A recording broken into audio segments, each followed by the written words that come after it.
一滴血20分钟，精准锁定癌症和心脏病。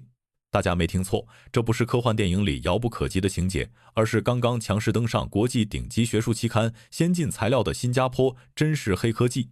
闭上眼睛，想象一下这样一个场景：当我们或者我们的家人去医院做常规体检，或者因为身体有些不舒服去排查疾病的时候，最让人煎熬的是什么？绝对不是抽血那一瞬间的疼痛，而是等待结果的那几天，甚至几个星期。那种悬在心头的未知感，那种对拿到确诊报告的恐惧，简直让人寝食难安。在全球范围内，癌症早筛一直是一个巨大的难题。过去，我们在医院苦等几天甚至几个星期的基因筛查，现在去楼下咖啡店喝杯 coffee， 吃个咖椰吐司的时间就能全部搞定。一滴血测癌只要20分钟。南洋理工大学 NTU 的顶尖科研团队用一块结合了人工智能的微型纳米芯片，硬生生把医学界临床金标准 PCR 动辄几个小时甚至几天的耗时压缩到了物理极限。今天作为你们专属的硬核技术翻译官，我们将毫无保留地深度拆解这项足以颠覆全球医疗格局的本地黑科技。我们要一起看一看这一滴小小的血液究竟是如何在极度微观的纳米级世界里引发一场医疗界大地震的。为什么很多人一去医院查出癌症，往往就是中晚期，甚至直接被医生下达了病危通知书？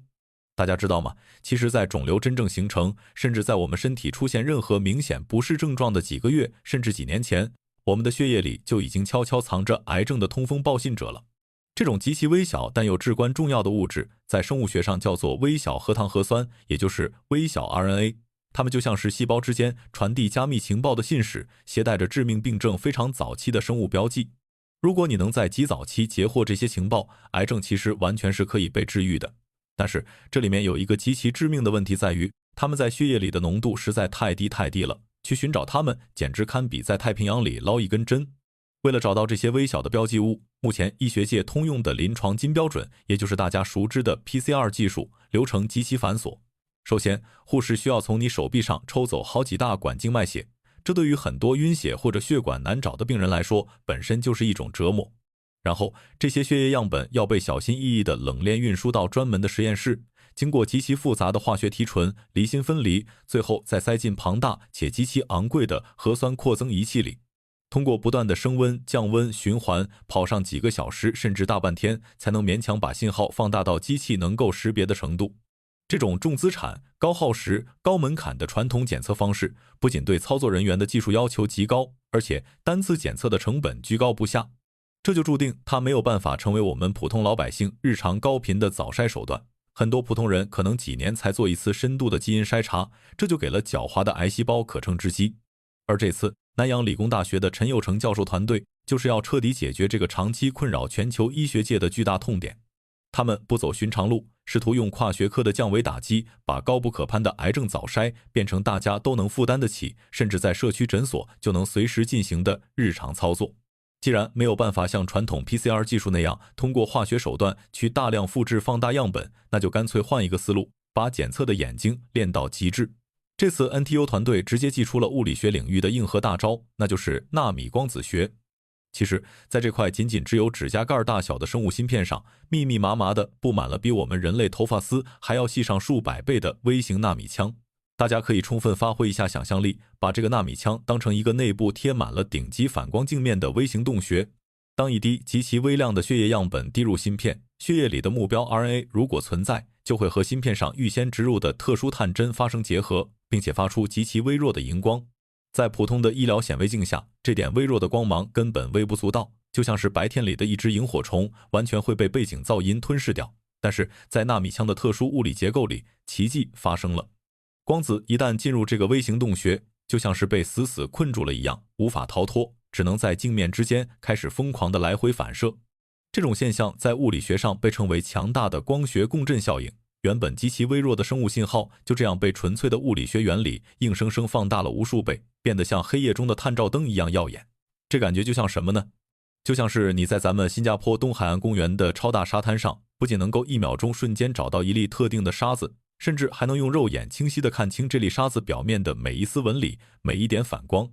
这就是真正的单分子级别检测，它不需要复杂的化学扩增，直接在物理层面实现了对单个分子的精准捕捉，准确率直接飙破了 99%。这完全就是基础物理学对传统生物医疗检测手段的一次彻底颠覆与无情碾压，让那些隐藏在血液深处的疾病信号无处遁形。有了这样一双能够洞察秋毫的敏锐眼睛，当然还远远不够，因为捕捉到的光信号极其庞杂，普通人根本无法解读。所以这套系统还内置了一个极其聪明、永远不知疲倦的超级大脑，那就是基于深度学习的 AI 图像分析技术。大家要知道，传统的荧光检测设备为了分辨不同波长的光信号，需要依赖极其昂贵、体积庞大的光谱仪。而 NTU 团队再次展现了惊人的创新能力，他们另辟蹊径，直接抛弃了笨重的光谱仪，设计了一个仅仅带有一个彩色相机的小型检测原型机。当血液滴入之后，几千个纳米枪可能同时发光，闪烁着不同颜色和亮度的微光。这时候，经过海量医疗数据喂养的 AI 算法就闪亮登场了。它就像是一个拥有几十年临床经验的超级病理学专家，瞬间抓取相机拍下的所有高清图像，进行极其复杂的模式识别和海量对比。在短短几分钟内，芯片内部的算力狂飙，直接排除了所有的干扰杂讯，精准锁定那些代表着癌症或者心血管疾病的特异性发光模式，然后直接给出极其精准的阴性或阳性结果。大家不妨深刻地思考一下，如果这种设备在未来几年全面普及，未来的家庭药箱和社区医疗会发生什么翻天覆地的变化？更让人惊叹和期待的是，研发团队还专门为这套硬件搭配了智能手机应用程序。这意味着在不久的将来，你根本不需要大老远跑去中央医院或者国大医院排长队挂号抽几大管血，你只需要在附近的社区诊所，甚至直接坐在自己家里的沙发上，用手机蓝牙连上这台大概只有家用咖啡机大小的便携设备。短短20分钟，喝一杯茶的功夫，你就能直接在手机屏幕上读取体内数百种重大疾病的标志物数据，甚至还能通过云端直接发送给你的家庭医生，把造价动辄上百万的顶级医学实验室直接浓缩装进你的智能手机里，打破医疗资源的垄断。这才是真正意义上的科技普惠，这才是属于我们每一个普通人的未来医疗。这项已经走出实验室，即将走向大规模商业化的黑科技，简直可以说是为咱们新加坡目前正在大力推行的 Healthier SG 健康计划量身定制的终极神器。传统的医疗体系往往是被动的治疗已经发生的疾病，那时候往往已经错过了最佳的干预窗口期，不仅病人遭受巨大的痛苦，也给公共医疗系统带来了沉重的经济负担。而现在，随着这种极低成本、极高效率的早筛技术的出现，我们终于可以真正实现从治已病到治未病的理念转变。NTU 的这项重大突破，不仅是我们本地科研实力站在世界之巅的绝对骄傲，更是全人类未来对抗癌症病魔、延长健康寿命的一把新锐武器。我是你们的硬核技术翻译官，致力于用最通俗的语言为你深度拆解最前沿的科技浪潮。如果你认同我的观点，点赞、订阅，保持好奇，敬畏科学。我们下期视频不见不散。